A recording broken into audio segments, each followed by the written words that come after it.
পাক্কা 1 বছর ধরে অশান্তি চলছে। খনিপা আর তার শাশুড়ির মধ্যে পাক্কা 1 বছর ধরে অশান্তি চলছে। অবশ্যই তখন ননদিনী আসেনি। ননদিনী আসার আগে থাকতেই খনিপা আর তার বর মিলে এই বাড়ি বিক্রি করার সিদ্ধান্ত নিয়েছিল, যদিও তার শাশুড়ি রাজি হয়নি। তার বক্তব্য, আজকের আমার বাড়ি আছে, তারপরেও 4-4টে সন্তান সবাই কিন্তু আমার দায়িত্ব নিচ্ছে না। সে জায়গায় যদি বাড়ি বিক্রি হয়ে যায় তখন কি আমার এই সন্তানরা আমার এই দায়িত্ব নেবে? আমি আগেও বলেছি, এখনও বলছি, যতদিন নিজেদের আয়ু রয়েছে ততদিন কোনোভাবেই কারোর নামে বাড়ি লিখে দেয়া বা বাড়ি বিক্রি করে টাকা পয়সা দিয়ে দেয়া একেবারেই অনুচিত কাজ। এটা আমি বহুদিন ধরে বলছি। যতদিন নিজের কাছে নিজের আয়ত্তে জিনিসপত্র আছে ততদিনই কিন্তু নিজের কনফিডেন্স লেভেলটা থাকবে। আর যদি আপনারা স্নেহে অন্ধ হয়ে সন্তান স্নেহে অন্ধ হয়ে তাদের হস্তান্তর করে দেন আপনার যেটুকুনি সম্পত্তি আছে, তাহলে কিন্তু সত্যি সমূহ বিপদ। দেখুন, আগেকার দিনে কি হতো জানি না, বাট বাস্তবে 1টা 4টে 2টো 5টা যাই ছেলে মেয়ে থাকুক, তাদের হাতে সমস্ত কিছু ক্ষমতা দিয়ে দিলে আপনি যদি ক্ষমতার অধিকারিণী না হন তাহলে কিন্তু সবই গয়ঙ্গচ্ছ হবে। তাই এই ডিসিশন নেওয়ার আগে নিজের সম্পত্তি হস্তান্তর করার আগে 100 বার ভাবা উচিত। আমি এটা অবশ্যই খোকা এবং খোকার মা বাবার ক্ষেত্রেও বলেছিলাম, সবার ক্ষেত্রেই এই কথাটা বলি। তো আমার মতে নিজের অধিকারে কখনো সবাইকে হঠাৎ করে ছেড়ে দেওয়া উচিত নয়। যতদিন নিজের অধিকার নিজের কাছে রয়েছে ততদিনই আপনি আপনার জায়গাতে রয়েছেন। আর যদি না নিজের অধিকার নিজে কন্ট্রোল করে রাখতে পারেন তাহলে কিন্তু জিনিসপত্র গয়ঙ্গচ্ছ হয়ে যাবে আর আপনার অবস্থা তখন ধুলে মিশে যাবে। তো চলো, welcome back to my channel. আশা করছি তোমরা সবাই খুব ভালো আছো আর আমিও খুব ভালো আছি। নতুন একটা ভিডিওর সাথে আমি রুনার লাইফস্টাইল থেকে। দেখা একটা শাড়ি পরে নিয়েছি, অবশ্যই এটা আমার একটা পাওনা শাড়ি ছিল, আমি তোমাদেরকে দেখিয়েছিলাম। এই শাড়িটা পরে নিয়েছি, পয়লা বৈশাখ একটু হলুদ হলুদ পরলে ভালো লাগে, তো সেই জন্য এইটা পরেছি। আর এখন আমি যাব হচ্ছে হালকাতা করতে। পয়লা বৈশাখের দিন হালকাতা করতে যেতে কিন্তু ভীষণ ভালো লাগে। তো যাব, কারণ তোমরা জানো আমাদের বাড়ির কাজ হচ্ছে আর বাড়ির জিনিসপত্রের জন্য আর কি সেই মেটেরিয়ালসের দোকানে হালকাতা রয়েছে, তো সেটা যাব। তার আগে ভিডিওটা করে যাচ্ছি। তো ভিডিওটা আমি সকালবেলাই দেখেছি যে মোটামুটি আমাদের গোলপাগলি চ্যানেলে তার মা কিছু বক্তব্য রেখেছে এবং বলেছে পরবর্তীকালে কালকেরও আবার তিনি বক্তব্য রাখবেন এবং তিনি সমস্ত কিছু বলবেন। আচ্ছা, তারপর তিনি বললেন প্রচুর ভিডিও তিনি দেখেছেন, সবাই বলছে নাটক নাটক নাটক। বাস্তবে এটা নাটক নয়, এটা অরিজিনাল ঘটনা তার বক্তব্য। এবং তার বক্তব্য যে বহু লোক আমাকে কচুরি দিদা করে সম্বোধন করছে।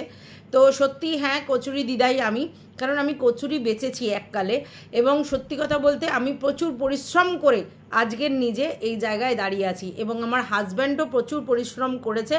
তারপরে অনেক কষ্ট করে আমরা এই জায়গাটা কিনেছি এবং বাড়িটা করেছি। হ্যাঁ, উপরের তলা অবশ্যই খনিপা করেছে, কিন্তু নিচের তলায় আমরা জায়গা কিনেছি, তারপরে হাজার হাজার টাকার মাটি দিয়ে গর্ত বুঝিয়েছি, নিচু জমি ছিল।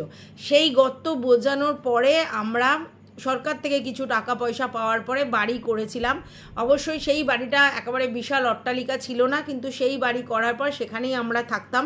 পরবর্তীকালে খনিপা নিজের টাকায় উপরের সমস্ত কিছু করে এবং নিচে একটা দেয়াল করে এবং টাইলস বসায় এবং সিঁড়িটা করে। ঠিক আছে, ওকে আমি বারণ করেছিলাম যে এত টাকা এখানে ইনভেস্ট করতে বারণ করেছিলাম এবং এটাও বলেছিলাম যে উপরে যদি ঘর করো তাহলে একটা ঘর পায়খানা বাথরুম, কারণ আমার ছেলে থাকলে সেখানেই তো পায়খানা বাথরুম রাখতে হবে, এবং বাদবাকিটা কিন্তু একটা এক্সট্রা ঘর করতে পারো তোমাদের জিনিসপত্র রাখার জন্য, কারণ জলে এখানে ডুবে যায়।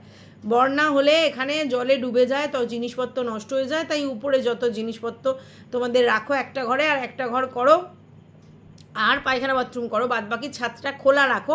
আমার ছেলে তাহলে হেঁটে চলে না, হুইল চেয়ারে করে এদিক ওদিক ঘুরতে পারবে। কিন্তু সেটা শোনেনি খনিপা পুরো নিজের মতো করে রিমডেল করেছে। সেখানে তোমার হচ্ছে ঝুল বারান্দা করেছে, ঠিক আছে, ব্যালকনি যাকে বলে, ব্যালকনি করেছে, তারপরে আরও সমস্ত জিনিস, ঘর দোর রান্নাঘর সমস্ত করে নিয়েছে, পুরো সেপারেট করে নিয়েছে, ঠিক আছে। তো সেটা কিন্তু আমি বারণ করেছিলাম এত টাকা ইনভেস্ট করতে, কারণ বর্তমান যা পরিস্থিতি, নিজের হাতে টাকা পয়সা না থাকলে খুব মুশকিল। তার ব্যাংক ব্যালেন্স সেইভাবে যদি না রাখো তাহলে কিন্তু মুশকিল। সেই জন্য আমি বারবার খনিপাকে বারণ করা সত্ত্বেও সে করেছে। হ্যাঁ, অবশ্যই উপরেরটা সে করেছে, কিন্তু নিচের পোর্শনটা আমার হাজব্যান্ডই করেছিল। আমরা দুজনই, হাজব্যান্ড এবং ওয়াইফ দুজনে মিলে প্রচুর পরিশ্রম করেছি এবং সেই টাকায় আমাদের সন্তানদের খাইয়েছি, পড়িয়েছি, যা মানুষ করেছি। আর বাদবাকি এই জায়গার উপরে যে ঘরদোর এগুলো করেছি, কারণ আমার বর তো বিশাল কোনো চাকরি বাকরি করতো না, লেবারের কাজ করতো। পরবর্তীকালে আমার ছোট ছেলে হওয়ার পরে তিনি রাজমিস্ত্রির চাকরি কাজটা পান, এবং সবাই আমার ছেলে 7 দিন যখন বয়স তখন পায়। তাই জন্য আমার ছেলেকে সবাই বলে ওর জন্যই ওর বাবার চাকরি ফাকরি উন্নতি, আয় উন্নতি এগুলো হয়েছে। তো সেইখানে আমাদের মতো নিডি ফ্যামিলি থেকে আমরা যেটুকুনি করতে পারি, সেখানে জায়গা কিনে যেটুকুনি ঘর করতে পারি সেটুকুনি করেছি। বাদবাকি এত ঐশ্বর্য বিলাসিতা আমাদের প্রয়োজন ছিল না, এবং আমি লুভি নয়, তাই জন্যে আমি কোনো গয়নাগাটিও নিজের জন্য করতে পারিনি। যদিও তখন সোনার অনেক দাম কম ছিল, তবুও করিনি। এখানে কিন্তু আপনি ভুল করেছেন মাসিমা, আপনি এখানে ভুল করেছেন। নিজের জন্য আপনি কিন্তু কিছু গয়নাগাটি করিয়ে রাখতে পারতেন, কারণ গয়নার ভ্যালু যে লেভেলে বাড়ছে সে তুলনার বাইরে। তো সেই জায়গায় আপনি যখন অল্প টাকায় গয়না করতে পারতেন সেই সময় অবশ্যই করা উচিত ছিল, কারণ গয়নাও একটা ইনভেস্টমেন্ট, ঠিক আছে। তারপরে বলছে যে আজকের খনিপাড়া বাড়ি বিক্রি করার জন্য উতলা হয়ে উঠেছে, না সেটা করব না, এই বাড়ি ওদেরই থাকবে। হ্যাঁ, কারণ আমার বড় ছেলে বড় মেয়ে নেবে না, সেক্ষেত্রে এই বাড়ি উপরেই থাকবে। এবং এটাও বলেছে যে ছোট মেয়েকেও তিনি দেবেন না। ছোট মেয়ে 1 বছর 1.5 বছর যে কোনো টাইম, যতদিন ওর কিছু ব্যবস্থা হচ্ছে ততদিন এখানে থাকতে পারে, কিন্তু ছোট মেয়েকে উনি লিখে দেবেন না বা দেবেন না ভাগটা। এইটা ওনার ছোট ছেলের জন্যই উনি রেখেছেন। কিন্তু সঙ্গে সঙ্গে তার মেয়ে বলে উঠলো, কেন, আমার তো ভাগ প্রাপ্য, আমাকে ভাগ দিতেই হবে, ঠিক আছে। তো যাই হোক, উনি বলেছেন উনি ভাগ ঠাক দেবেন না, কিন্তু ওনার বক্তব্য যতদিন ওনার ছোট মেয়ে এখানে রয়েছে ততদিন ওই ছোট মেয়েকে আর কি ছোট ছেলেকে বা ছেলের বউকে দেখতে হবে। ছোট ছেলে তো আর দেখতে পাবে না, ছোট ছেলের বউকে দেখতে হবে। কিন্তু সেটা মেয়েটি শুনতে রাজি নয়। মেয়েটির বক্তব্য, আমার এখানে প্রাপ্য রয়েছে, অতএব আমার ভাগ আমাকে বুঝিয়ে দিতে হবে, যদিও মা সেটাতে কোনোভাবেই রাজি নয়। আচ্ছা, এইবার বক্তব্য হচ্ছে যে খনিপা কিন্তু আগে ভালো ছিল, সেটা কিন্তু শাশুড়ি মাও বললেন, এবং তার ননদও বললেন যে আগে ছিল না এরকম কুডনি বুদ্ধি বা কিছু মাথায়, এই রিসেন্ট এর মাথার মধ্যে এসবগুলো চলছে, তার আগে পর্যন্ত ভালো ছিল। বক্তব্যটা এটাই যে খনিপা এতদিন সবার জন্য সমস্ত কিছু করেছে, এখন আর করছে না, ভালো নেই।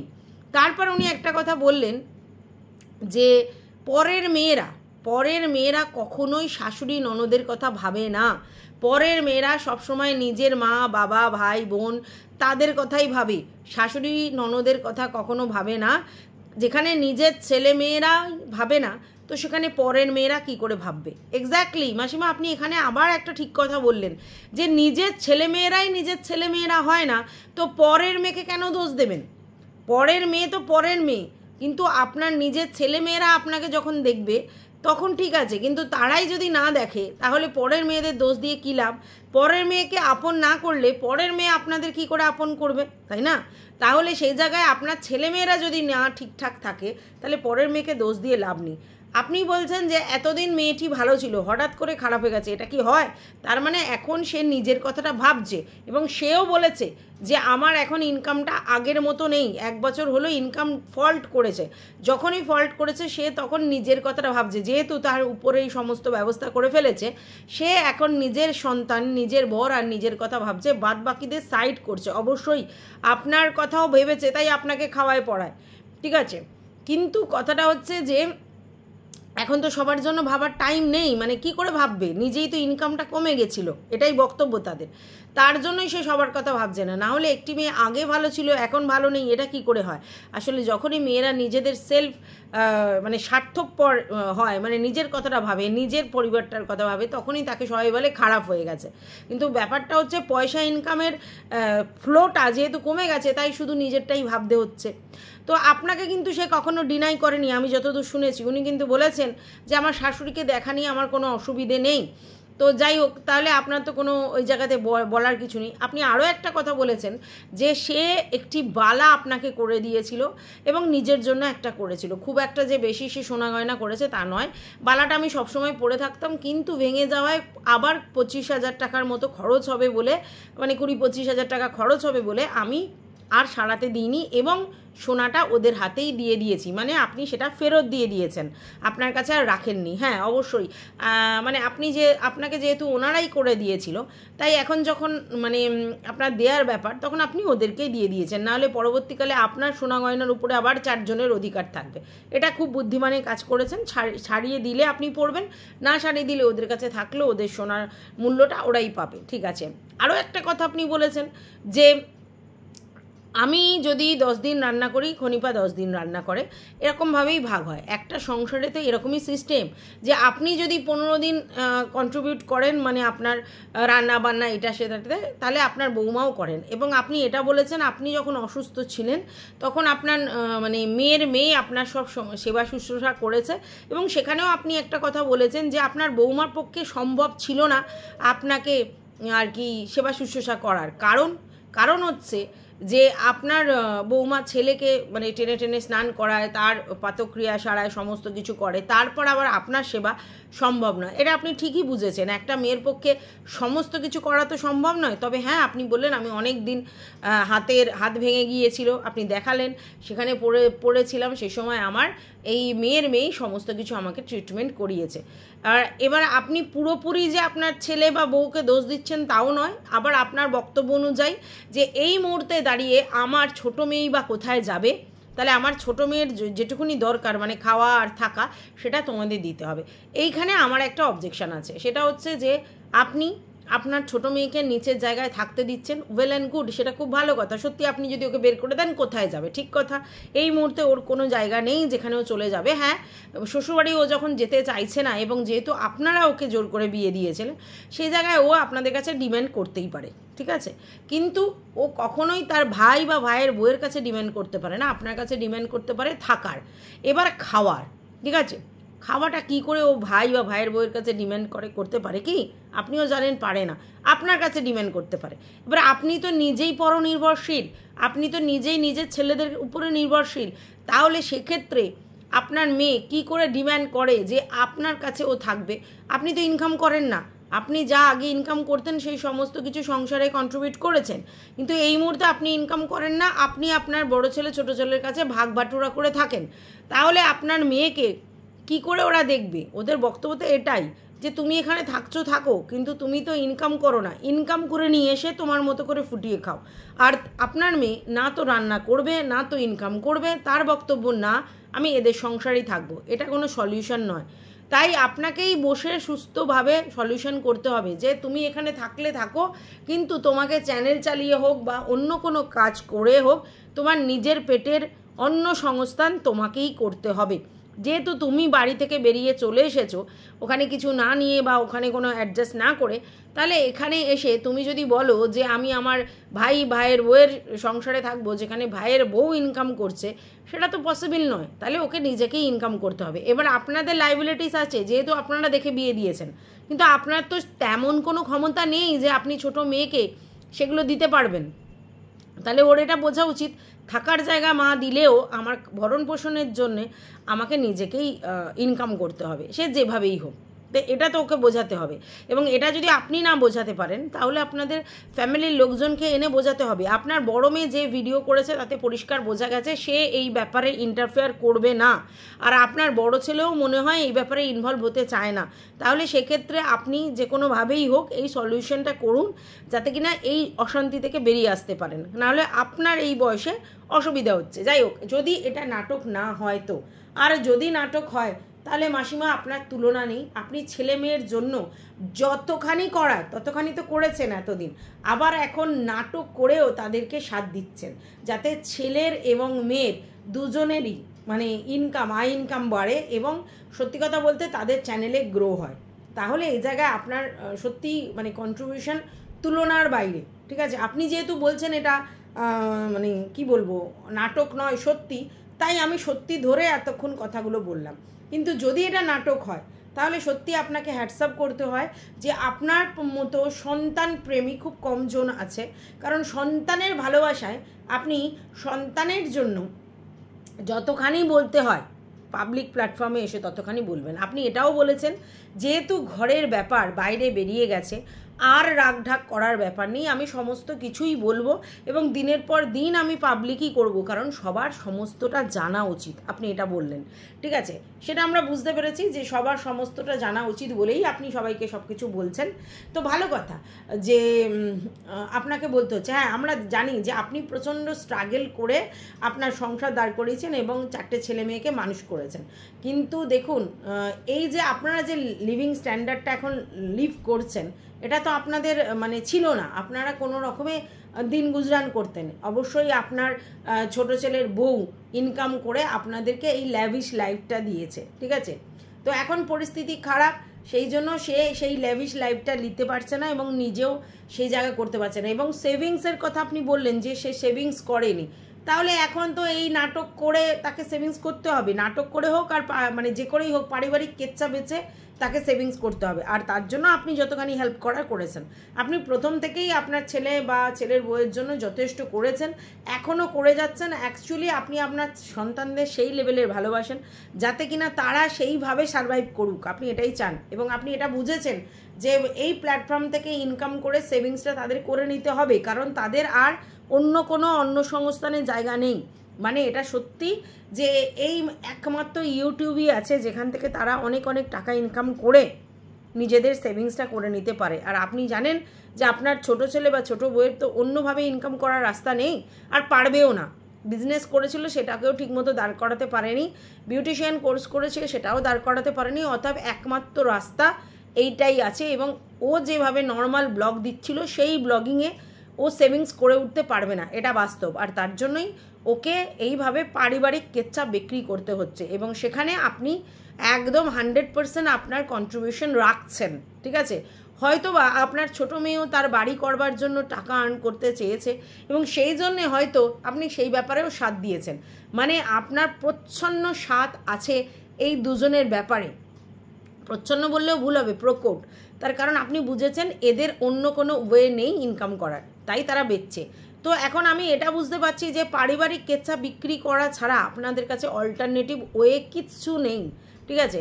আর সেটা যখন আপনাদের চোখের সামনে রয়েছে, দেখছেন যে পারিবারিক কেচ্চা বিক্রি করে একের পর এক লোক সারভাইভ করে যাচ্ছে, তাহলে আপনারাও সেই জায়গাটা নিয়েছেন। এবং আপনারা জানেন যে আপনাদের বাড়িতে ফ্যামিলি বন্ডিং যদি স্ট্রং থাকে তাহলে শো অফ করার মধ্যে যদি দেখিয়ে যদি ইনকাম করা যায় তাহলে ক্ষতি কী আছে, এটাই আপনারা মনে করেছেন। যাই হোক, ওয়েল অ্যান্ড গুড, খুব ভালো কাজ করেছেন।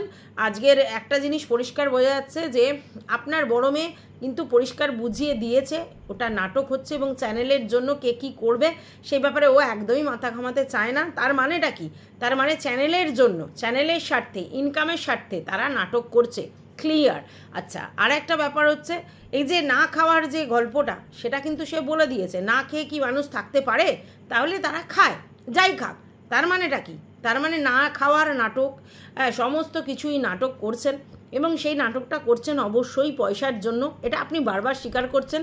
এবং এই পয়সাটা কিসের জন্য দরকার? যেহেতু ঘর করে সমস্ত টাকা আপনারা ইনভেস্ট করে ফেলেছেন, মানে আপনার ছেলের বউ আপনার বক্তব্য অনুযায়ী, তাই তার লামসাম অ্যামাউন্ট দরকার তাদের ভবিষ্যতের জন্য, তার মেয়ের শিক্ষা দীক্ষার জন্য হোক বা তাদের পরবর্তী সময় আর কি চলবার জন্য হোক, কিছু লামসাম টাকার দরকার। এবং সেই লামসাম টাকার দরকার বলে তারা এই পথটা বেছে নিয়েছে। এবং তাতে কেউ গালি দিক, বাজে কথা বলুক, ডোন্ট কেয়ার। তার কারণটা হচ্ছে যে আমরা করছি তাই লোকে বলছে, তো আমরা তো করছি আমাদের পয়সার জন্য, তাই লোক কি বলছে ম্যাটার নয়, লোক দেখুক, এটাই ম্যাটার। এটাই তো খুব ভালো পন্থা নিয়েছেন। কারণ ইউটিউবে সত্যি কথা ভালো ভিডিও করে চলা যেতে পারবে না, বা ইউটিউবে এমন জিনিসই দেখাতে হবে যেগুলো যারা হাটকে, ওই পরকীয়া নয়, অন্য কারোর সঙ্গে কিছু নয়, পারিবারিক কেচ্ছা, এইসব জিনিসপত্রই দেখাতে হবে। পিওরলি খেটে ব্লগিং করলে ওই 1-2 হাজার ভিডিওর ভিউজ হবে, তাতে কিছুই লাভ হবে না, ঠিক আছে? মানে আপনাদের যে চাহিদা সেটা পূরণ হবে না। তাই শর্ট টার্ম গেমের জন্য এই ধরনের পাবলিক কেচ্ছাই, মানে পারিবারিক কেচ্ছা পাবলিক করতে হবে, তবেই কিন্তু আপনি ভিউজ গেন করবে। তবে এখানে একটা রিস্ক আছে, পরবর্তীকালে যখন কেচ্ছা বিক্রি হয়ে যাবে তারপরে কিন্তু অন্য কোনো ওয়ে নেই আবার ভিডিও চালানো। যা মনে হচ্ছে আপনার ছেলের বউ হয়তো আর ভিডিও করবে না, বলল সে যে আমার যতদিন ব্লগিং করতে ইচ্ছে করব, তারপরে ইচ্ছা না করলে করব না। আপনারা ভেবে রেখেছেন যে মোটামুটি একটা লামসাম টাকা গুছিয়ে নিয়ে আর সেরকম ভিডিও করবেন না, দরকার পড়লে করবেন, না পড়লে করবে না, ভবিষ্যৎটা সিকিওর করে নিচ্ছেন। খুব ভালো ডিসিশান। যাই হোক ভিউয়ার্স, তোমরা বুঝতে পারছো, অর্থাৎ এদেরকে এমনি বলে কোনো লাভ নেই, কেন ছিচি কী করছে না, ওরা সমস্ত কিছু জলাঞ্জলি দিয়েই এরকম ভিডিও করছে, কারণ ওদের টার্গেট সেট আছে, ঠিক আছে? এবার আপনারা ভিডিও দেখলে ওরা ভিউজ আর্ন করবে আর ওরা রেভিনিউ আর্ন করবে, সেটা এবার আপনাদের উপর নির্ভর করছে যে আপনারা এই পারিবারিক কেচ্ছা বিক্রি হচ্ছে যেগুলো, সেগুলো দেখবেন নাকি অন্য কোনো ভিডিও দেখবেন যারা খেটে ইনকাম করার চেষ্টা করছে। একদম আপনাদের উপর নির্ভর করছে, কারণ আপনারা ছাড়া এদের অস্তিত্ব নেই, কারোরই অস্তিত্ব নেই ইউটিউবে। তাই আপনারা যদি দেখেন তাহলে করবে, আপনারা যদি না দেখেন তাহলে করবে না। অর্থাৎ পুরোটাই আপনাদের উপর ডিপেন্ড করছে। আপনারা যদি পারিবারিক কেচ্ছা, পরকীয়া এরকম ধরনের কেচ্ছা দেখে ইন্টারেস্টেড হন বা এগুলো দেখে তাদের ছিছি করবার জন্য হলেও যান, তাহলে তারা রেভিনিউ আর্ন করবে। অর্থাৎ বাধা দেওয়ার জায়গায় নেই, ঠিক আছে? তো এটুকুই বলে ভিডিওটা শেষ করছি। তোমাদের যদি কিছু বলার থাকে অবশ্যই কমেন্ট বক্সে জানাবে। ভালো লাগলে ভিডিওটা লাইক করবে, পাশে থাকবে সাবস্ক্রাইব করে, অল নোটিফিকেশান অন করে বেল বাটনটা ওতে অবশ্যই বাজিয়ে দেবে। টাটা।